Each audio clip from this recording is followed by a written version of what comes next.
तो वो फिर आप वेट ही करते रह जाएंगे। बहरहाल अब इसमें मैं तो कुछ नहीं कह सकता। Totally disappointed. I was something के नहीं बच्चे अच्छे हैं बट गलत। एनीवे स्टार्ट करते हैं जी। ओके जी, रेजिडेंशियल स्टेटस हम लोगों ने डिस्कस किया था लास्ट क्लास में, और उसी से मिलता जुलता एक क्वेश्चन हम लोग करते हैं ताकि हमारा ये सिनेरियोज हमारे पक्के हो जाए। और बार बार मैं आप लोगों को बता रहा हूँ कि इस बुक में जितने भी क्वेश्चंस हैं, जो भी आप लोगों को क्वेश्चन करेंगे, सारे के सारे आई कैप के और सी फैप के, अपना कैफ के और सी फैप के ये पास पेपर्स हैं। तो प्लीज़ कंसीडर दिस कि ये आप जो कर रहे हैं ये पास पेपर के क्वेश्चंस कर रहे हैं, और अगर पेपर में क्वेश्चन आते हैं इस टॉपिक से तो इस नेचर के क्वेश्चन आएंगे। ओके, तो अब जनाब हमारे पास that is question number 4। In the view of provisions of income tax ordinance determine the residential status of the following persons for the tax year 2013। ये 2013 में क्वेश्चन आया था। फॉर द टैक्स ईयर 2013 आपने ये बताना है कि जनाब इन लोगों का रेजिडेंशियल स्टेटस क्या होगा।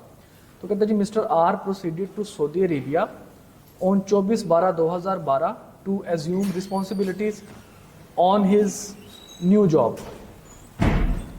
प्रोसीडेड का मतलब क्या होता है? उधर चला गया। 24 दिसंबर 2012 को सऊदी अरेबिया चला गया। कहता जी, he visited Karachi from 20/6/2013 to 24/6/2013 for presenting a paper in a seminar, but due to unavailable circumstances the seminar was cancelled.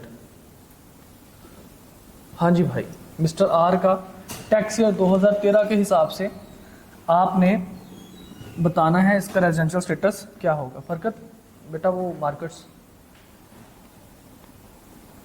हाँ जी भाई,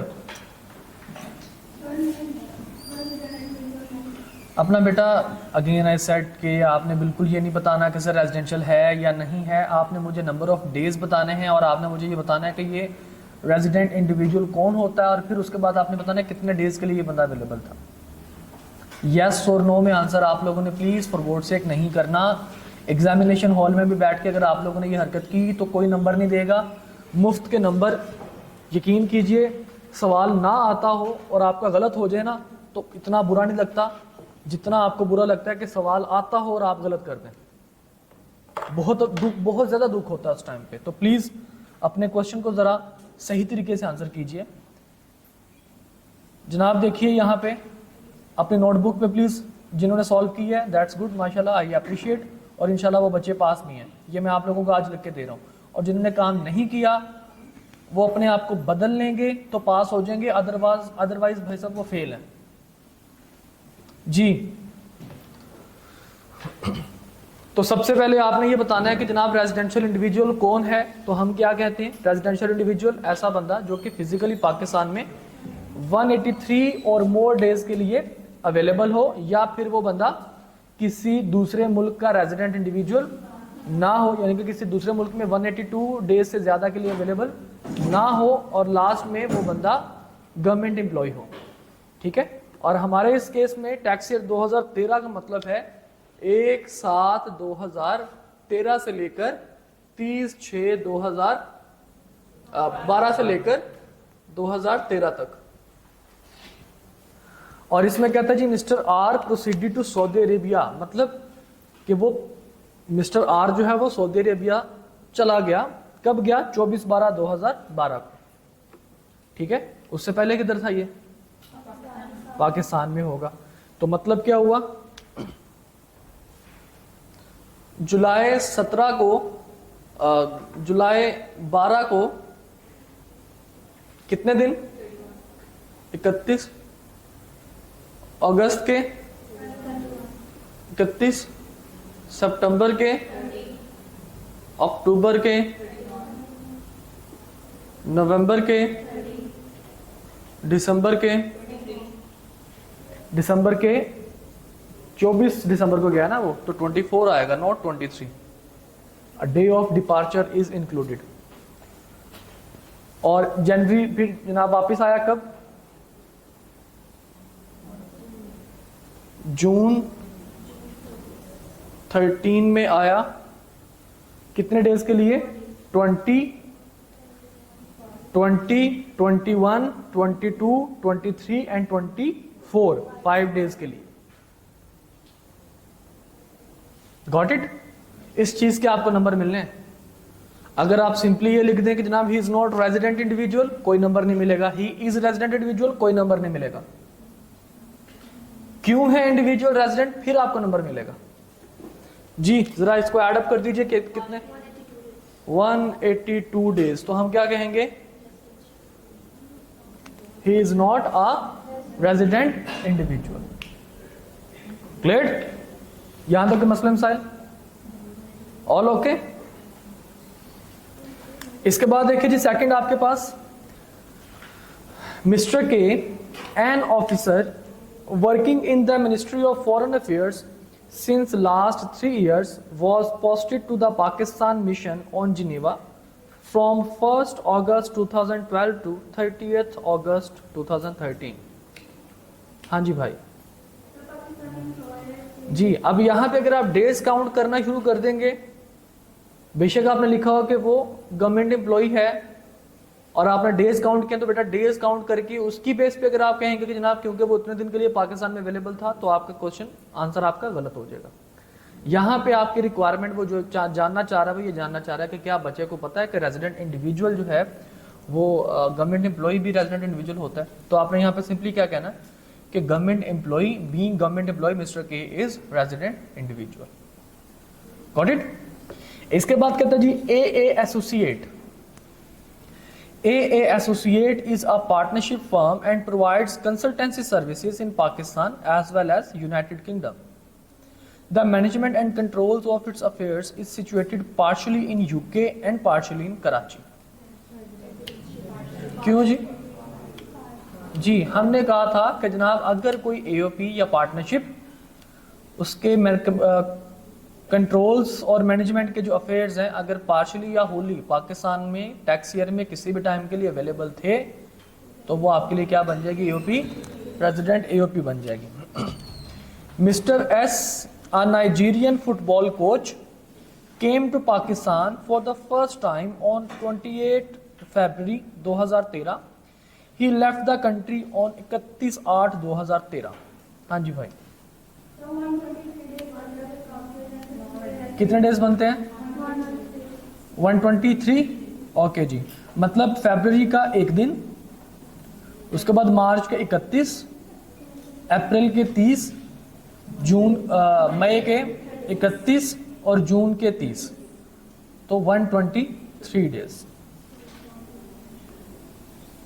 हाँ जी भाई ओके। इसके बाद आप लोगों को एक क्वेश्चन दिया था, क्वेश्चन नंबर 5।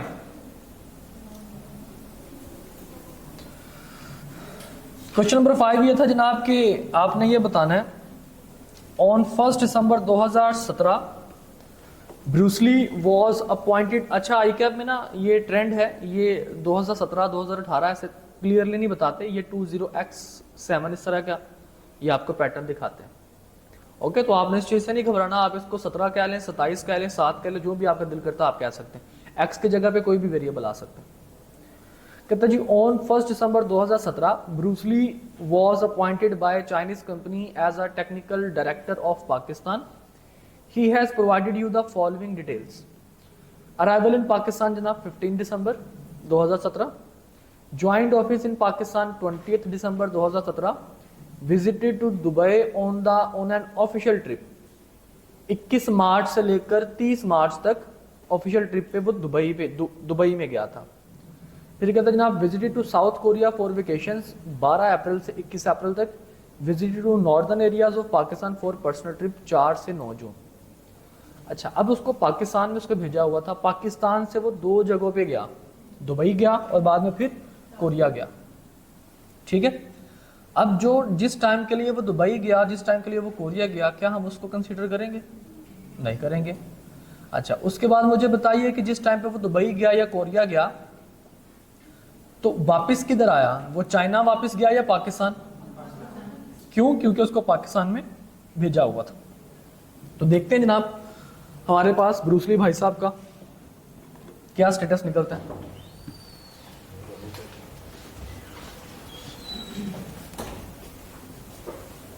देखिए जनाब, ब्रूसली भाई साहब का जो हमारे पास स्टेटस आ रहा है वो कहता है जनाब दिसंबर 2017 को, दिसंबर 17 के कितने दिन, 15 दिन को वो आया, 15 को कंसीडर करेंगे, 15 से 15 जी, 15 को हम इंक्लूड करेंगे तो आपके पास कितने डेज बनेंगे, 17, यानी कि डे ऑफ अराइवल भी हम कंसीडर करेंगे, 15 को हम पूरा दिन काउंट करेंगे। ठीक है, उसके बाद कहता है जी ज्वाइंट ऑफिस, तो वो दिसंबर का महीना पूरे का पूरा, जनवरी 18 कितने दिन, फरवरी 18 के 28, मार्च 18,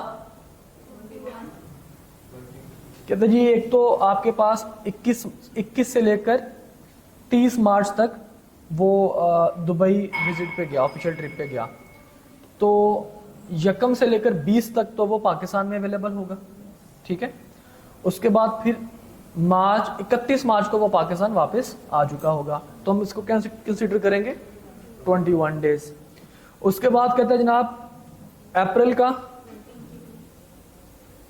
अप्रैल 18 में कहते हैं जनाब उसने 12 से 21 अप्रैल तक वो कोरिया में रहा, मतलब 11 दिन पहले, और उसके बाद फिर तकरीबन 9 दिन बाद में, 11 और 9 20। फिर कहता है जनाब वो मई के महीने में 31 और जून के महीने में उसने कहा जनाब 4 से 9 जून वो पाकिस्तान नॉर्दर्न एरियाज में ट्रिप पे गया, तो वो तो हम काउंट नहीं करेंगे, है ना, वो काउंट नहीं करेंगे, तो ट्रिप पे गया है ना। अच्छा 30 दिन उसने बताया तो नहीं कि जनाब वो छोड़ के चला गया कहीं से। ओके जी, कहते जनाब आपने ब्रूसली का टैक्स एक्ट 2018 के हिसाब से, टैक्स एक्ट 2018 का मतलब 1/7/2017 से लेकर 30/6/2018 तक, तो हमारे पास यही टेन्योर बनता है। काउंट कर लीजिए जरा, 178, तो हम क्या कहेंगे, he is not a resident individual. Anyways हम थोड़ा सा अब आगे चलते हैं, ये आखिरी क्वेश्चन है, ये आप लोग खुद करेंगे, क्वेश्चन नंबर 7। ये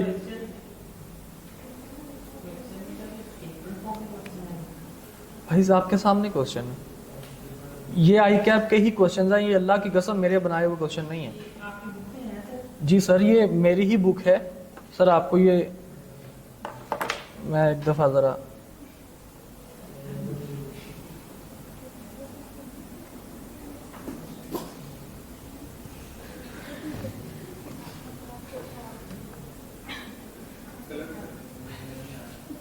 हाँ जी सर, ठीक है जी,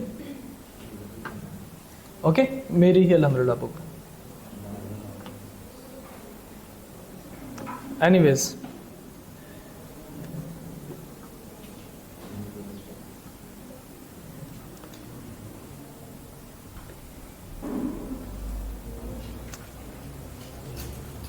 सर, ये आई कैप जो भी हम इंशाल्लाह यहाँ पे प्रैक्टिस करेंगे, जो भी हम इवन के हम जो एग्जाम्पल्स करेंगे, यहाँ पे एग्जाम्पल्स करेंगे, जो मैं केसेस आप लोगों के साथ डिस्कस करूँगा, जो मैं सिनेरियोज आप लोगों के साथ शेयर करूँगा, उसमें मैं मेंशन भी करूँगा इंशाल्लाह। आप लोगों के साथ वही प्रॉब्लम्स, वही सिनेरियोज डिस्कस किए जाएंगे, या वो आई कैप में आए होंगे, या फिर मुझे अपनी प्रैक्टिस करते हुए बीइंग प्रैक्टिशनर जो प्रॉब्लम, जो केसेस मुझे नज़र आए, वो आप लोगों के साथ शेयर किए जाएंगे कि हमने उनको कैसे टैकल किया। ठीक है, आने वाले टाइम में आप लोगों के साथ इस तरह के बहुत सारे सिनेरियोज में डिस्कस करूंगा कि देखो यहाँ पे हम लॉ ये पढ़ रहे हैं, तो मैंने फलां जगह पे एक हमने केस किया था, तो वहाँ पे उसके साथ ये प्रॉब्लम था, तो फिर इस लॉ के तहत हमने उसको ठीक किया था। ठीक है, इसी तरह आई कैप के क्वेश्चन भी इसी तरह के बनते हैं कि जिसमें आपको बताया जाता है कि जनाब ये क्वेश्चन है, ये प्रॉब्लम है, इसको ठीक कर दीजिए। समझे बात को? जो भी इंशाल्लाह प्रैक्टिस यहाँ पे होगी वो आपके आई कैप के क्वेश्चंस ही होंगे, उसको आप नंबर 1 ऐसे ही कंसीडर कर लेना। मैं आपको थोड़ा सा आप लोगों की एक यकीन दिलाने के लिए, पता नहीं, थोड़ा सा मैं ज़रा आप लोगों को दिखा भी देता हूँ। ये देखिए जनाब, यहाँ पे मैंने मेंशन भी किया हुआ है, कि जैसे ये क्वेश्चन नंबर 1 है सितंबर 2013 का आई कैप कैफ लेवल का। अब इसी तरह से नीचे आते जाएं।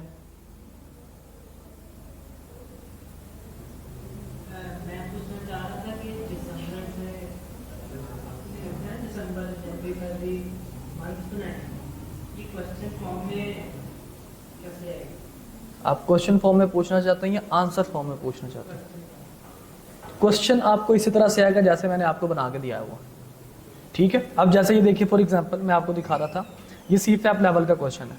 ये जब आप इंशाल्लाह ताला थोड़े से बड़े हो जाएंगे टैक्स के अंदर तो फिर आप CFAP लेवल का क्वेश्चन करेंगे, ठीक है। समझ आ गई बात की? अभी जो आप लोगों ने कुछ रेजिडेंशियल के क्वेश्चन किए हैं, ये भी इसमें से भी CFAP लेवल के 2-4 क्वेश्चन हैं। एनीवेज क्वेश्चन किस तरह के आएंगे वो बेटा आप लोगों को जो मैंने होमवर्क दिया था इस तरह के क्वेश्चंस आएंगे, ठीक है। अगर वो आप उस होमवर्क को ध्यान से कर लेते या देख के आते घर से तो मेरा ख्याल है कि ये क्वेश्चन शायद आपके माइंड में ना आता। बहरहाल कोई बात नहीं। अच्छा जी चलें जी आगे बेटा।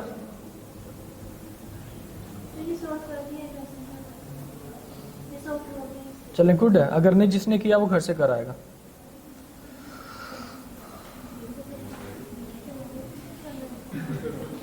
अच्छा जी अब थोड़ा सा हम लोग आगे चलते हैं।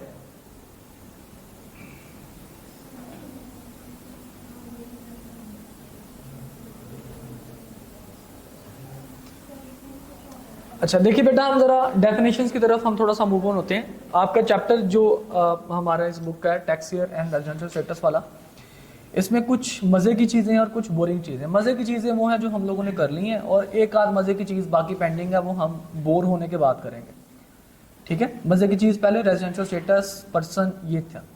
बोरिंग चीज़ें कौन सी हैं? That is definition. टैक्स के अंदर डेफिनेशन तो एज इट इज़ नहीं पूछी जाती, बट क्वेश्चन के अंदर इस तरह का कोई मजाक कर दिया जाता है कि जिससे आपको डेफिनेशन अगर ना पता हो तो आप क्वेश्चन प्रोबेबली सॉल्व नहीं कर पाएंगे, ठीक है। तो आप लोगों को डेफिनेशन पता होने चाहिए। डेफिनेशन जब पता हो जाएंगी तो आप लोग उनको अपनी वर्डिंग में भी लिख सकते हैं। देखिए जनाब हमने पर्सन की बात की, सबसे पहले हमने बात की जनाब इंडिविजुअल, तो हम सब जानते हैं इंसान नेचुरल पर्सन है। लेकिन जो है एओपी क्या चीज़ है? Association of person. इसमें एक टर्म यूज हुई है Hindu undivided family. Hindu undivided family का मतलब क्या है?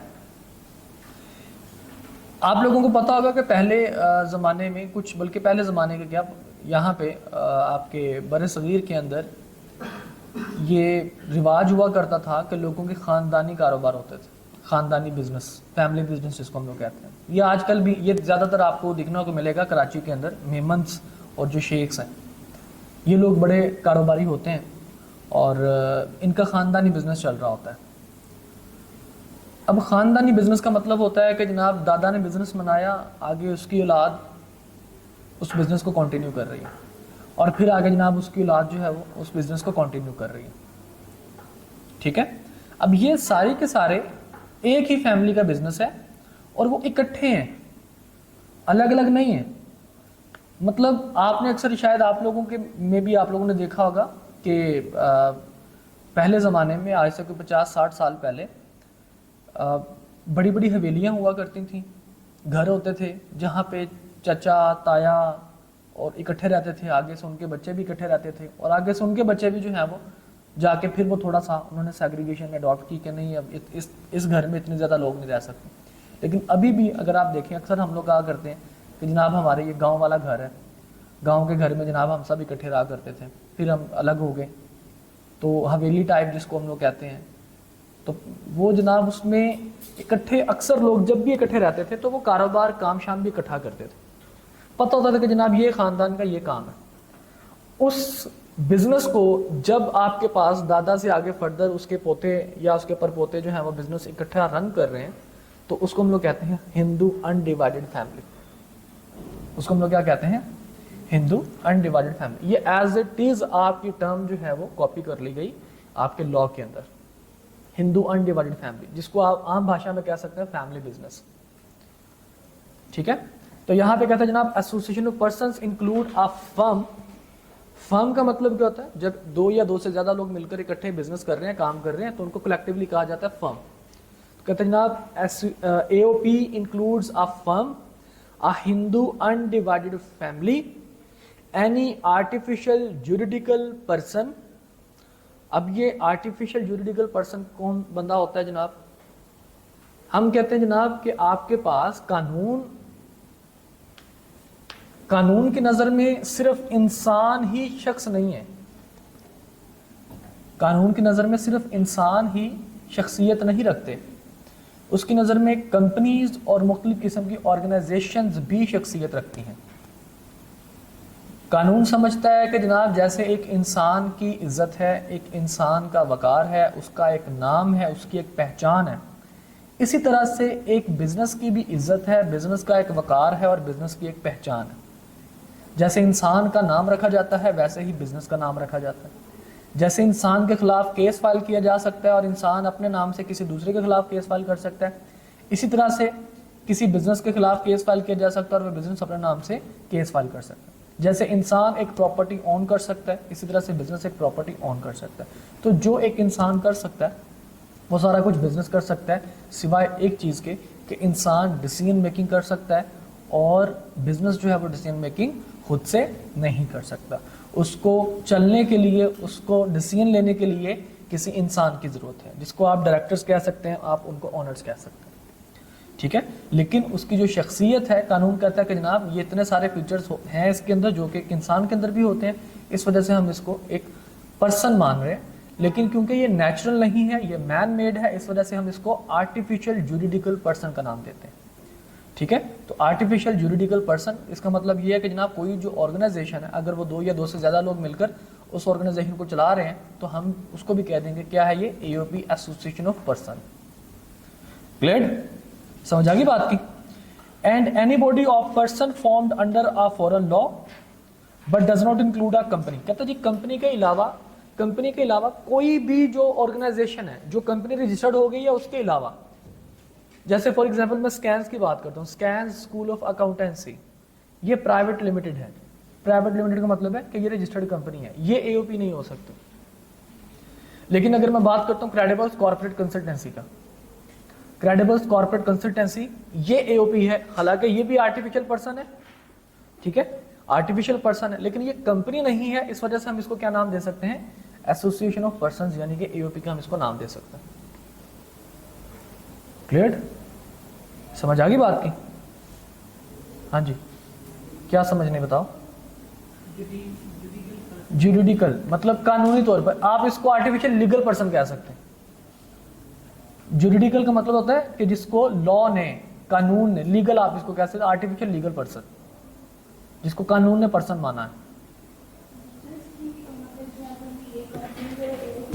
बेटा कंपनीज आर्टिफिशियल जुरिडिकल पर्सन के डेफिनेशन में तो बहुत सारी चीजें आ जाती हैं, AOP भी आ जाती है, कोई भी ऑर्गेनाइजेशन आ सकती है, स्टैट्यूटरी बॉडी आ जाती है, ठीक है, बहुत सारी चीजें आ जाती हैं। बट AOP के डेफिनेशन के अंदर आर्टिफिशियल जुरिडिकल पर्सन जो अदर देन कंपनीज हैं, अदर देन कंपनीज, वो आती हैं यहाँ पे। मिसाल के तौर पर अगर मैं बात करता हूँ, जैसे मैंने अभी आपको क्रेडिबल्स कॉर्पोरेट कंसल्टेंसी का एक ऑर्गेनाइजेशन है, ठीक है, जो कंसल्टेंसी सर्विसेज प्रोवाइड करती है। किस तरह की कंसल्टेंसीज या सर्विसेज? कॉर्पोरेट की, जिसमें टैक्स एडवाइजर वगैरह सारा कुछ आ जाता है। अब वो फर्म या वो आपके पास जो ऑर्गेनाइजेशन है, वो कानून कहता है कि ये भी आर्टिफिशियल पर्सन है, लेकिन ये कंपनी नहीं है, लिहाजा ये AOP हो सकती है। Got it? तो कंपनी के लिए अगर कंपनी रजिस्टर्ड है तो हम मान लेंगे कि जनाब ये AOP नहीं हो सकती, और अगर कंपनी नहीं है और आर्टिफिशियल पर्सन है तो हाँ हम कहेंगे जनाब ये AOP हो सकता है। क्लियर? हाँ जी भाई, क्या इशू है? पर्सन में भाई साहब हमने जो डेफिनेशन पढ़ी थी, हमने कहा था इंडिविजुअल, AOP, कंपनी और गवर्नमेंट, फेडरल गवर्नमेंट, ठीक है। इंडिविजुअल हम सब जानते हैं, हम इंसान। AOP का मतलब क्या है जनाब? AOP का मतलब पार्टनरशिप। अब पार्टनरशिप कौन सी, किस तरह की हो सकती है? हम कहते हैं जनाब कोई फर्म भी हो सकती है, कोई हिंदू अनडिवाइडेड फैमिली भी हो सकती है, कोई आर्टिफिशियल लीगल पर्सन भी हो सकता है, लेकिन कंपनी के अलावा। ओके? हाँ जी बेटा, ऑल ओके? कोई परेशानी, कोई पॉइंट ना समझ आए तो प्लीज मेरे से पूछ सकते हैं आप लोग। जी जी, आ सकते हैं या थोड़ा, अच्छा, what do you mean by Hindu? यानी जिसका मजहब इस्लाम नहीं हमारे, वो हिंदू होता है? जिसका जो you are Hindu? Yes, I am Hindu. Do you know who is Hindu? Do you know who is Hindu? A person residing in Hindustan. And what is Hindustan? Subcontinent is called Hindustan. Sir हम जो हिंदू मुस्लिम पढ़ते हैं वो हिंदू क्या है? भाई साहब, हिंदू मुस्लिम वो उन्होंने अलग से कौम, वो हिंदू मजहब जो है ना उनका, वो हिंदुइज्म के अंदर डिफरेंट कैटेगरीज हैं, ठीक है। वो हिंदुइज्म, क्योंकि यहाँ पे बरसगीर में तो इस्लाम नहीं था। इस्लाम कहाँ से आया? अरब से आया ना, अरब से इस्लाम आया। यहाँ पे पहले क्या था? फिर यहाँ पे पहले, इस्लाम से पहले यहाँ पे क्या था? कौन सा मजहब था यहाँ पे? यहूदियों की या भाई साहब यहाँ पे नहीं, यहाँ पे सिर्फ बुतों की पूजा की जाती थी। या बुद्धमत लोग थे, ठीक है, या उन लोगों का जो मजहब था वो आप लोगों को शायद पता होगा कि नहीं पता होगा, उसमें डिफरेंट वेद हैं आपके, ऋग्वेद, यजुर्वेद, सामवेद, और एक और इनका कौन सा? नहीं, ऋग्वेद, यजुर्वेद, सामवेद और एक और है, एक और 4 उनके वेद हैं। और भाई साहब उनके वेद के अंदर ही उनका मजहब छुपा हुआ है। उनको वो कहते हैं ये हमारी संस्कृति है, संस्कृत लैंग्वेज है, और संस्कृति वो कहते हैं जनाब ये हमारे जो है वो समझ लो कि मजहब है, ये हमारा ये सकाफत है हमारी। हिंदुस्तान में रहने वाले बेशक वो मुसलमान थे, बेशक वो ईसाई थे, उन सबको हिंदू कहा जाता था। समझे भाई? हिंदू मुस्लिम, कैसे हिंदू हो सकते हैं? भाई मैं, आप पाकिस्तानी हैं? नहीं, आप तो मुसलमान हैं। पाकिस्तानी फिर कैसे हुए आप? वो तुम्हारी सिटीजनशिप है। सर यही मैं आपको फरमा रहा हूं कि हिंदू मीन्स सिटीजनशिप। तो मजहब कौन सा है? हिंदू के, क्योंकि वो हिंद में रहते थे, एक्सक्यूज मी, हिंद में रहते थे, इस वजह से उन्होंने अपने मजहब का नाम भी हिंद रख लिया, हिंदू रख लिया, हिंदुइज्म, ठीक है, कि वो हिंद में रहने वाले लोग हैं। उनका मजहब जो है, मैंने आपको भी बताया कि उनका मजहब 4 वेद के अंदर मौजूद है, ठीक है। उनका जो मजहब है बेसिकली वो संस्कृत को वो मानते हैं। हिंदू का जो लफ्ज है, हिंदू का लफ्ज है हिंदुस्तान के रिहायशी का, ठीक है, समझ आ गई बात की। अब अगर आप रिलीजियस की बात करेंगे तो उन्होंने अपने मजहब, जिस जगह से वो बिलोंग करते थे उसी को अपना मजहब का नाम दे दिया। जैसे फॉर एग्जांपल यहूदी का आप लोग सबको पता है कि यहूदी कौन है। यहूदी कहाँ से आए हैं? किसकी नस्ल है यहूदी? बनी इसराइल है ना। बनी इसराइल कौन है? हजरत याकूब अलैहिस्सलाम का लक़ब था इसराइल। और यहूदी कौन है? यहूदा से, जो कि उनका सबसे बड़ा बेटा था यहूदा, वहां से। अब जो यहूदा के थे वो हमको कहते जनाब ये उनकी नस्ल से हैं, तो जनाब ये आपके पास यहूदी हो गए। अब यहूदी एक सिटीजनशिप भी है, ठीक है, और उन्होंने अपना नाम, उन्होंने मजहब भी यही रख लिया।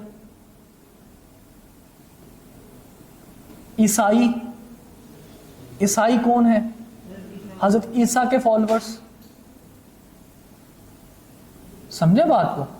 अब बनी इसराइल, अगर वो अपने आप को यहूदी, अगर अपने आप को कहते हैं कि जी हम बनी इसराइल हैं और हम इसराइल की सरजमीन पर रहते हैं, तो आप क्या कहेंगे? इसराइल की सरजमीन पर रहने वाला इसराइली नहीं होगा। अब वो इसराइली, अगर इसराइल की सरजमीन पर रहने वाले लोग हैं, लेट सपोज अल्लाह ना करे कि अगर इसराइल कब्जा कर ले फलस्तीन के ऊपर भी, जो कि उसने काफी हद तक कर चुका है वो, तो उस जगह वो डिक्लेयर करवा रहे कि जनाब ये इसराइल है, तो वहां पे मुसलमान भी रह रहे होंगे, तो क्या वो इसराइली नहीं होंगे? बताइए। कौम है ना बनी इसराइल, बनी इसराइल कौम है ना। ये वही लोग हैं, ये वही लोग हैं जिनको आप यहूदी कह रहे हैं। हाँ जी, हाँ जी, वो ये वही लोग हैं जिनको आप यहूदी कह रहे हैं। मोहम्मद सल्लल्लाहु अलैहि वसल्लम कभी नहीं आए थे, हाँ जी, तो इसलिए वो यहूदी है। हाँ जी, अभी तक वही नस्ल चल रही है। हाँ जी। तो कहना क्या चाहते हो जानू? देखो, sorry for my lovely words. देखो मेरे बेटे, मेरे भाई, मेरे प्यारे, मेरे मुन्ने, बात ये है, एक टर्म है हिंदू अनडिवाइडेड फैमिली, ठीक है? आप कहते हैं कि जी इसमें मुस्लिम अनडिवाइडेड फैमिली होना चाहिए, ये कहते हैं। अच्छा, लेट मी कंप्लीट ना, सुन लो। हिंदू अनडिवाइडेड फैमिली एक टर्म है, ठीक है? और ये टर्म आपके जो लॉ है उसने अडॉप्ट की है। दिस इज नॉट बिकॉज के जनाब हिंदू का मतलब यहाँ पे अपना जो हिंदू हैं वो जो रिलीजियस है उसकी बात कर रहे हैं, पंडित वगैरह उनकी बात कर रहे हैं, या हम इधर मुसलमानों की बात कर रहे हैं, ठीक है? तो जनाब यहाँ पे हिंदू का मतलब सिंपली क्या है? हिंदुस्तान के लोग रहने वाले, ठीक है? और अब सुन लें, फिर मैं आपका क्वेश्चन ले लेता हूँ। उसके बाद फिर दूसरी बेटा रीज़न ये है कि कानून जो भी आपके मुल्क में बने हैं ना, चाहे वो पाकिस्तान है या हिंदुस्तान है, हिंदुस्तान तो खैर नहीं कहूँगा, इंडिया या पाकिस्तान, दोनों के जो रूल्स बने हैं, दोनों के जो कवानीन बने हैं बेटा, वो बने हैं ब्रिटिश एम्पायर के अंडर। ब्रिटिश से पहले इन चीज़ों का टैक्स वगैरह का कोई यहाँ पे एज सच कोई सीन नहीं था, ठीक है? टैक्स लगाया आके बरतानिया ने। अब बरतानिया ने जब अपने लॉज बनाए तो उनके बहुत सारे ऐसे लॉज जो अभी तक एज इट इज कंसिडर किए जा रहे हैं, ठीक है? इसलिए बहुत सारी ऐसी टर्म्स आपको नजर आएंगी जिनमें आपको नजर आ रहा होगा कि अच्छा जनाब ये तो पाकिस्तान की बात ही नहीं कर रहे, तो बात ही इंडिया की कर रहा है। आपने बोला हिंदू अनडिवाइडेड जो मिलकर कंपनी बनाए, नॉट कंपनी बनाए, मैंने तो ये बिल्कुल नहीं कहा कि कंपनी बनाए मिलकर। फैमिली बिजनेस करेगा जो भी जैसे, तो अगर एक मुस्लिम अनडिवाइडेड फैमिली हो वो मिलकर तो ओके है, उसको भी हम क्या नाम देंगे? ये उसका बिजनेस, ये टर्म यूज करेंगे, this is Hindu undivided family. इस बिजनेस को भाई साहब हम कह रहे हैं, फैमिली को हम हिंदू नहीं बना रहे, हम फैमिली को हिंदू नहीं बना रहे भाई, हम बिजनेस का नाम दे रहे हैं। बिजनेस क्या है? ये कौन सी, ये कैसा, किस नेचर का बिजनेस है? This is Hindu undivided family. Family मुसलमान है भाई, फिक्र ना करें। अगर आपके भाई लोग मिलकर अगर कोई बिजनेस करते हैं और आपकी औलाद आगे वही बिजनेस को कंटिन्यू करती है, तो बिजनेस की नेचर को कहा, जैसे कंपनी है, फर्म है, इस तरह से बिजनेस की नेचर को कहा जाएगा this is actually Hindu undivided family business nature. आप मुसलमान ही रहेंगे इंशाल्लाह। सर मैं उसको मुसलमान मानता हूं, मैं अच्छा। ये कह रहा हूं कि हम ये टर्म मुस्लिम्स के लिए थोड़ी इस्तेमाल करते हैं। इसमें बेटा सुन ले, इसमें ये बात है, आप मुझे एक सिंपल सा, मुझे एक छोटा सा मुझे आंसर करते हैं, ये क्या है? क्या है ये? क्यों इसको टैब क्यों नहीं कहते? टैब इसको क्यों नहीं कहते?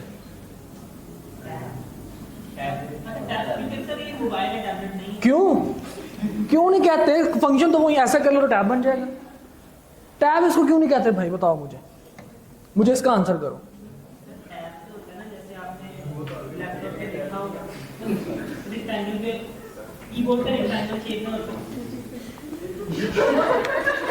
इसको टैब क्यों नहीं कहते? ये क्या है? श्योर ये टैब है।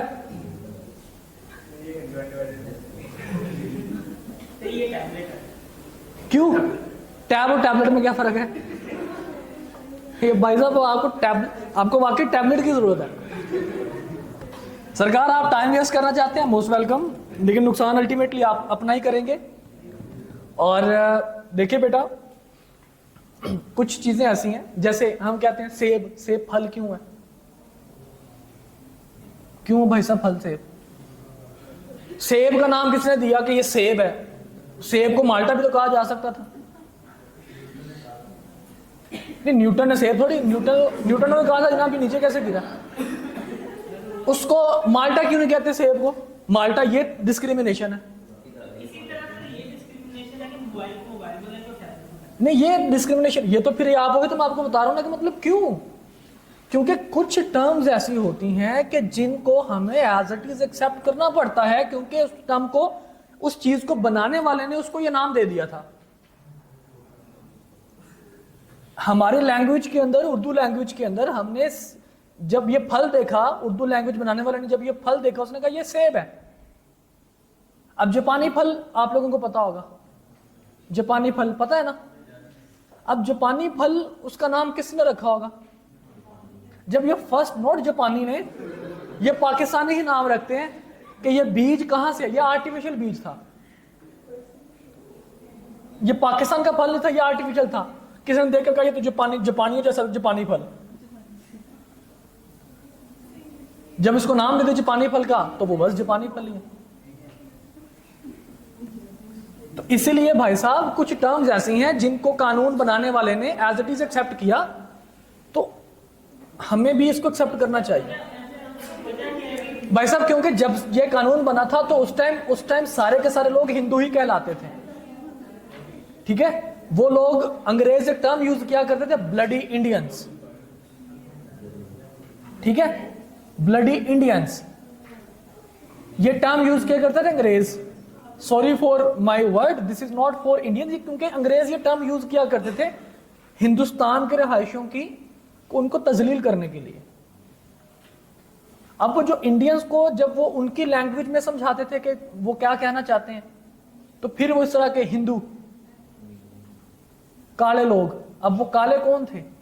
वो हम लोगों को काले कहते थे भाई, अपने आप को वो गोरा कहते थे, हम उनको गोरा कहते थे, वो हमें काले कहते थे। समझे बात को? क्योंकि उस टाइम पे ना हिंदुस्तान था, इंडिया था, ना पाकिस्तान था, ये इकट्ठा बरसगीरिया हिंदुस्तान था, ठीक है। मेरे ख्याल आगे चलते हैं। आप काफी जो है वो आपने माशाल्लाह टाइम वेस्ट कर दिया, कांग्रेचुलेशंस। देखिए बेटा, एक्सक्यूज मी, अच्छा जी, नीचे जनाब उसने बताया फर्म की डेफिनेशन भी। उसने कहा जनाब फर्म का मतलब क्या है? Firm means the relation between persons. जी, जब लॉ बना, जिसने बोला कि हिंदू अनडिवाइडेड फैमिली टर्म और मुस्लिम का केस दुनिया में थे, दुनिया में क्या थे जनाब? उस जगह पे भी मौजूद थे। जिस जगह पे हुकूमत, जिस जगह पे टर्म बनी थी ना, उस जगह पे मुसलमान भी मौजूद थे। तो सर मैं ये पूछना चाह रहा हूँ, लॉ ने हिंदुओं के लिए ये टर्म डिवाइस कर दी कि हिंदू अनडिवाइडेड फैमिली, मुसलमानों के लिए मैं, मेरा ख्याल है इस क्वेश्चन का मैं कोई बहुत दफा आंसर कर चुका हूँ, और if you still wants to waste this time तो आई विल आंसर, कोई मसला नहीं मुझे, मैं तो बेटा आंसर करता जाऊंगा। सिंपल सी बात ही है, सुन लें, सिंपल सी बात ही है भाई, सिंपल सी बात ही है। मैं दोबारा फिर इसका आंसर कर देता हूँ। उस टाइम पे मुसलमान भी मौजूद थे, उस टाइम पे हिंदू भी मौजूद थे, ठीक है।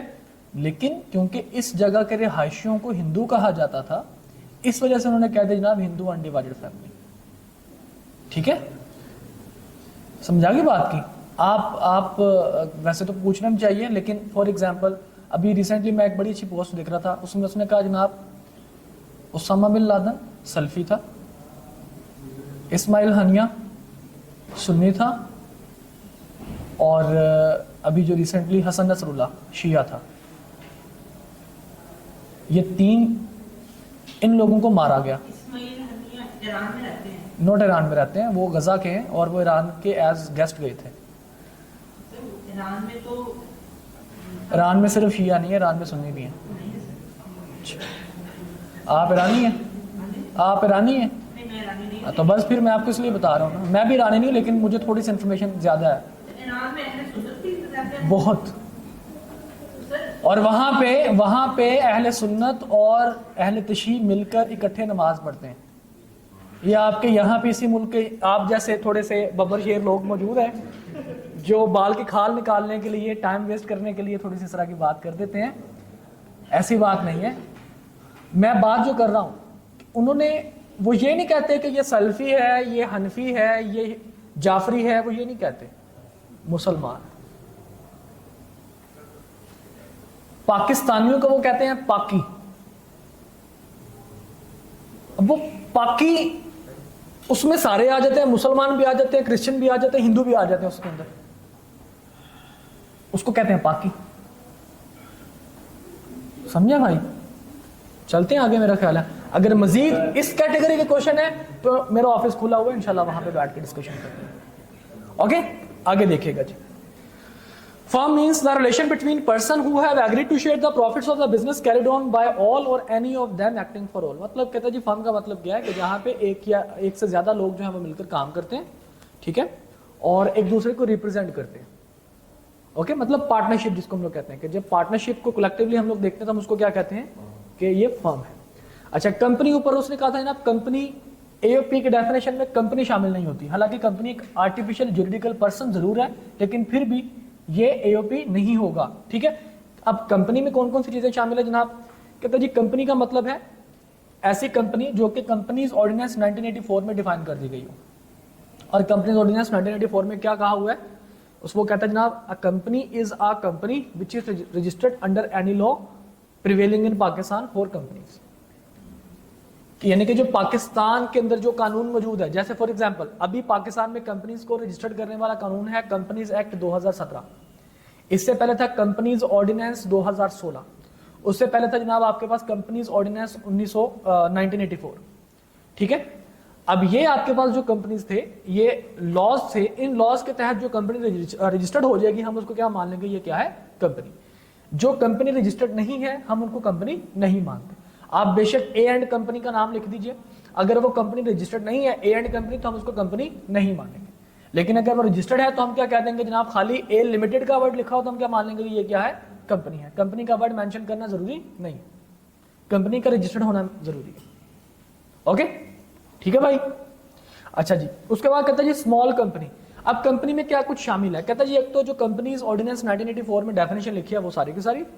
दूसरे नंबर पे कहता है जी स्मॉल कंपनी। स्मॉल कंपनी में क्या है, कंपनी का हिस्सा। What do you mean by small company? तो स्मॉल कंपनी की जब हमने डेफिनेशन पढ़ी तो जनाब यहाँ पे स्मॉल कंपनी की डेफिनेशन मौजूद है। कहता है जी small company means a company registered on or after first day of July 2005। यानी कि ऐसी कंपनी, स्मॉल कंपनी जो है वो कब से शुरू हुई है, टैक्स ईयर 2006 से शुरू हुई है। जो कंपनी कब से रजिस्टर्ड हुई हो, टैक्स ईयर 2006 या उसके बाद। स्मॉल कंपनी जो टैक्स ईयर 2006 से पहले रजिस्टर्ड है वो कभी भी स्मॉल कंपनी नहीं हो सकती, बेशक उसमें ये वाला फीचर मौजूद हो। तो स्मॉल कंपनी की डेफिनेशन के हिसाब से कहते हैं जनाब डिफरेंट फीचर्स हैं, और वो फीचर कौन सी कंपनी में कब से देखना है, ऐसी कंपनी जो कि टैक्स ईयर 2006 या उसके बाद रजिस्टर्ड हुई है, उसमें अगर ये वाले फीचर मौजूद है तो हम क्या मान लेंगे कि ये स्मॉल कंपनी है। कौन से फीचर? कहते हैं जनाब सबसे पहला इसका फीचर क्या है जी, कहते हैं कि इसका जो पेड अप कैपिटल है,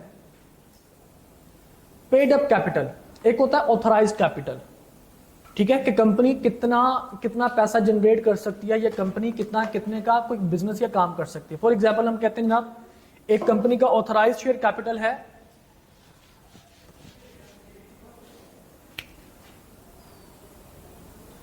तकरीबन कोई 10 लाख रुपए, इसमें से कितने के शेयर्स खरीदे जा चुके हैं उसको हम लोग कहते हैं पेड अप कैपिटल। कितने के शेयर्स खरीदे जा चुके हैं, तो लेट्स सपोज मैं कहता हूं जिसमें से 5 लाख रुपए के शेयर्स जो हैं वो खरीदे जा चुके हैं, तो कंपनी का पेड अप कैपिटल कितना हुआ, 5 लाख रुपए। बेशक कंपनी आपके रजिस्टर्ड है 10 लाख से, लेकिन कंपनी के शेयर्स कितने के खरीदे जा चुके हैं, 5 लाख के, तो कंपनी का paid up capital 5 lakh. Got it? अच्छा, कहता है जी paid up capital plus undistributed profit. आपको पता है कि जब कंपनी का प्रॉफिट आता है तो उसमें से कुछ हिस्सा हम रिजर्व के तौर पर रख लेते हैं और बाकी हम डिविडेंड के तौर पर दे देते हैं उसके ऑनर्स को। जो हिस्सा आप रिजर्व के तौर पर रखते हैं उसको हम लोग कहते हैं जनाब अनडिस्ट्रीब्यूटेड प्रॉफिट या फिर अनडिस्ट्रीब्यूटेड रिजर्व्स। कहता है जी और वो दोनों पेड अप कैपिटल भी कंपनी का पैसा होता है और अनडिस्ट्रीब्यूटेड रिजर्व जो है ये भी कंपनी का पैसा होता है। कहता है जनाब ये दोनों मिलाकर 50 मिलियन से ज्यादा नहीं होने चाहिए। स्मॉल कंपनी के लिए पहला फीचर क्या है जी, कि उसका paid up capital plus undistributed reserve should not be more than 50 million, यानी कि 5 करोड़ से ज्यादा नहीं होने चाहिए। क्लियर? सेकंड नंबर पे कहता है जनाब उसके जो इंप्लॉइज की तादाद है ड्यूरिंग द टैक्स ईयर, पूरे साल में किसी भी टाइम के लिए उसके इंप्लॉइज 250 से ज्यादा नहीं होने चाहिए। नंबर 1 उसका paid up capital plus undistributed reserve 5 crore से ज्यादा नहीं होने चाहिए, और पूरे टैक्स ईयर में किसी भी टाइम, बेशक एक दिन के लिए भी, उसके जो नंबर ऑफ एम्प्लॉइज हैं वो 250 से ज्यादा नहीं होने चाहिए। नंबर 3 कहता जी उसकी जो सेल है, एनुअल टर्नओवर, उसका रेवेन्यू, उसकी सेल पूरे साल में, कहता जी 250 मिलियन से ज्यादा नहीं होने चाहिए। उसका जो रेवेन्यू है वो 250 मिलियन से ज्यादा, यानी कि 25 करोड़ से उसका रेवेन्यू ज्यादा नहीं होना चाहिए। Okay. Undistributed profit plus paid up capital 5 crore से ज्यादा नहीं होने चाहिए, एम्प्लॉइज की तादाद 250 से ज्यादा नहीं होनी चाहिए, और उसका एनुअल रेवेन्यू 25 करोड़ से ज्यादा नहीं होना चाहिए। और लास्ट में कहता है कि जी वो कंपनी किसी दूसरी कंपनी से अलग होके ना बनी हो, स्प्लिटिंग ना हुई हो, ठीक है, या वो कंपनी रिवाइव ना हुई हो। रिवाइव का मतलब है कि जनाब वो खत्म हो रही थी, किसी दूसरे बंदे ने कंपनी परचेज कर ली और उसको अपना नाम दे दिया, ऐसे ना हो, मतलब कंपनी बिल्कुल नहीं बने। मिसाल के तौर पर एक कंपनी है ए लिमिटेड के नाम से, ये टैक्स ईयर 2007 में अपना एक सेगमेंट अलग कर देती है जिसको वो A2 लिमिटेड का नाम दे देती है। वो ये A2 लिमिटेड इस A लिमिटेड से अलग हुई है, ये नए तौर पर सेटअप नहीं इसका बना, ये सेटअप ऑलरेडी मौजूद था, इससे अलग सेगमेंट के तौर पर इसने जनाब अपने आप को अलग कर लिया A2 लिमिटेड। तो अब इसमें सारे के सारे फीचर्स हैं, लेकिन क्योंकि ये ऑलरेडी एग्जिस्टिंग कंपनी से स्प्लिट अप होके बनी है, तो इस वजह से हम इसको स्मॉल कंपनी कंसीडर नहीं करेंगे। समझ आ गई बात की? मतलब इसमें क्या होगा, इसके जनाब let's suppose lesser than 50 million जो है इसका paid up capital plus undistributed reserve है, इसके जो एम्प्लॉइज हैं वो लेसर देन 250 हैं, और इसका जो रेवेन्यू है वो लेसर देन 25 मिलियन है, ठीक है, 250 मिलियन है, यानी कि 25 करोड़ से कम है, ठीक है। लेकिन ये कंपनी इस कंपनी से जो है ऑलरेडी एग्जिस्ट कर रही थी 2007 में, स्प्लिट अप होके बनी, तो कहता जी अगर एग्जिस्टिंग कंपनी से स्प्लिट अप होके बनेगी तो हम उसको कंसीडर नहीं करेंगे। क्लियर इंशाल्लाह? सॉरी, नहीं ऐसा नहीं, अगर स्प्लिट अप की बात कर रहे हो, स्प्लिट अप के लिए जरूरी नहीं है कि टाइम लिमिट हो, मतलब स्प्लिटिंग अप नहीं होनी चाहिए, मतलब कंपनी से निकल के दूसरी कंपनी बननी चाहिए, वो किसी भी टाइम, कितने भी टाइम के लिए अवेलेबल हो। हाँ जी बेटा, ऑल ओके, इंशाल्लाह कल यहीं से कंटिन्यू करें।